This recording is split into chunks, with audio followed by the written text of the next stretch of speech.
Igama lami nguMelus kaSkhosana, ngibuyile futhi sizokwenza izibonelo ze-trigonometry using trig ratios. Sisolve or kuthiwa sixazulule izindawo ezingabonakali noma singenampendulo yazo noma imininingwane ephelele.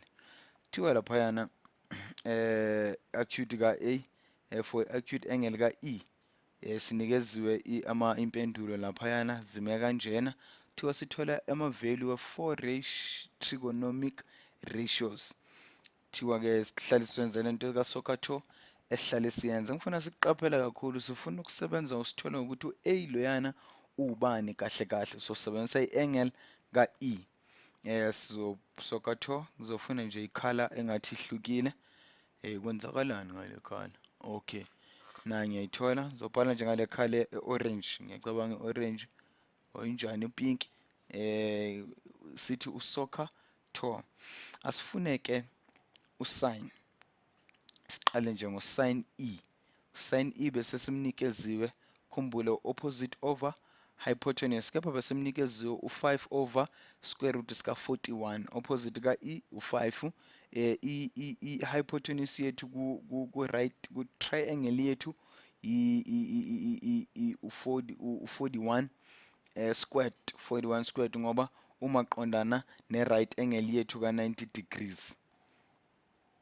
Futhi uye futhi iside noma icala elide kuna onke. Sesinayo usin wethu. Usin wethu niyambona akashintshanga, uhlezi anjalo. Sesithola i-reciprocal noma inguqukelo ekuwu ucosecant. Ucosecant inguqukelo ka-E. Yebo, sithola inguqukelo eka-E. Khumbula kuthiwa sithola ama-values ayi-4, sesina ayi-2 laphayana siwabhalile, sesibhala enye futhi manje.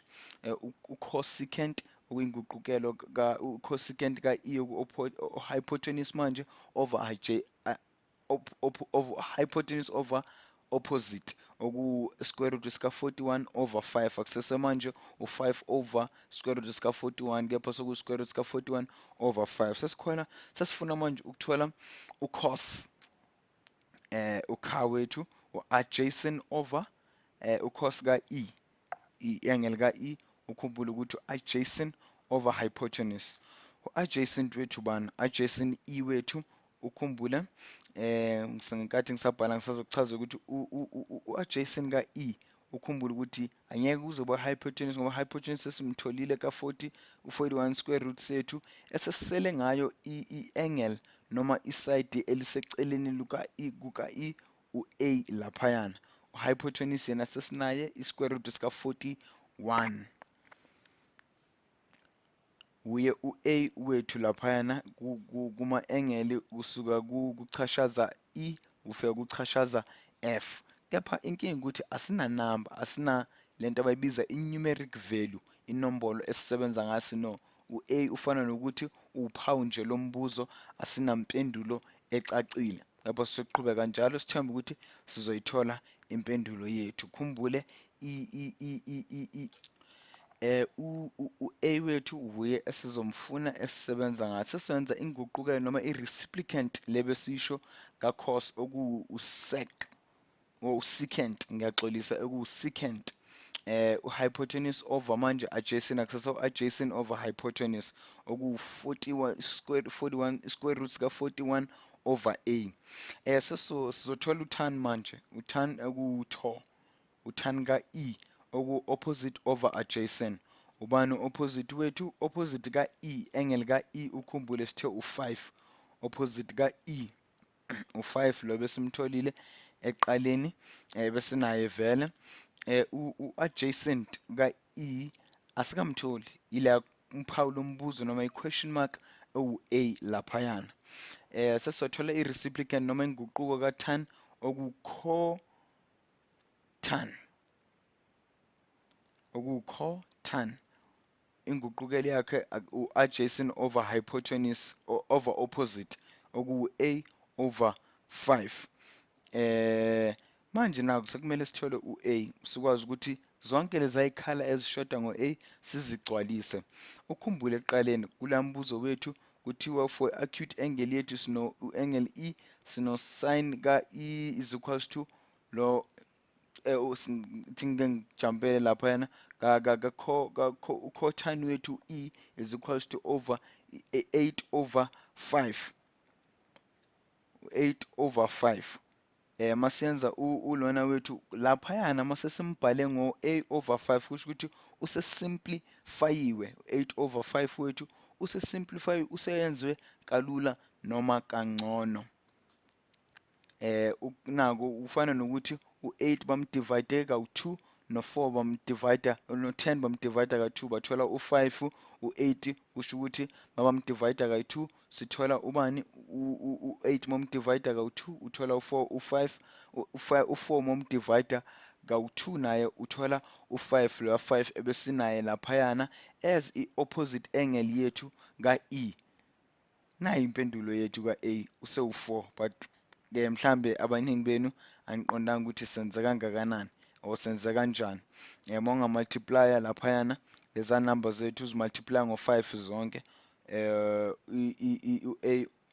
u-A over 5 multiply ngo5 nalapha u4 over 5 multiply ngo5 uzothola ukuthi u-A wethu abo5 laba bayasusana u-A wethu u4 kusho ukuthi i-opposite noma u-adjacent wethu ulokhu uhlezi awu4. Sesingabuyela ke manje sithi lapha ucotangent wethu u4 adjacent wethu sithi utan wethu u-adjacent wethu u4 futhi sibuyele ku-cosine wethu laphayana sithi ufana nokuthi ulingana nokuthi u4 over square root sika 41.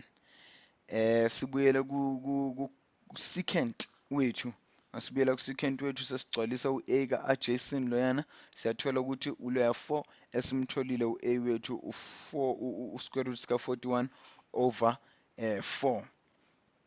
Besingayenza lento abayibiza i-Pythagoras theorem ukuhlanganisa onke lama angle noma ukuhlanganisa onke lamacala ukuthi sithole i-square root sika 41 ukuze sizothola kamampela ukuthi u5 no4 nangempela bayamnelisa noma bayakhipha leya nombolo ka square root sika 41 noma nje besingaqala nje ekuqaleni sibheke lapha ucotangent wethu ukuze sithole loya a wethu. Masingenza nje kancane so to square root sika 4 square root loya u-a no 5 no square root sika to the power 2 u5 wethu plus u4 wethu to the power 2 no 5 wethu to the power 2 ulingana ne square root sika 41 u16 plus 25 uyafana nokuthi mawungahlanganisa leza numbers zethu uyamthola u41 noma i-square root sika 41. Mawungabala 16 plus 25 uyalingana no41 u41 loyana oyi-square root sethu kusho ukuthi vele u4 ube njalo.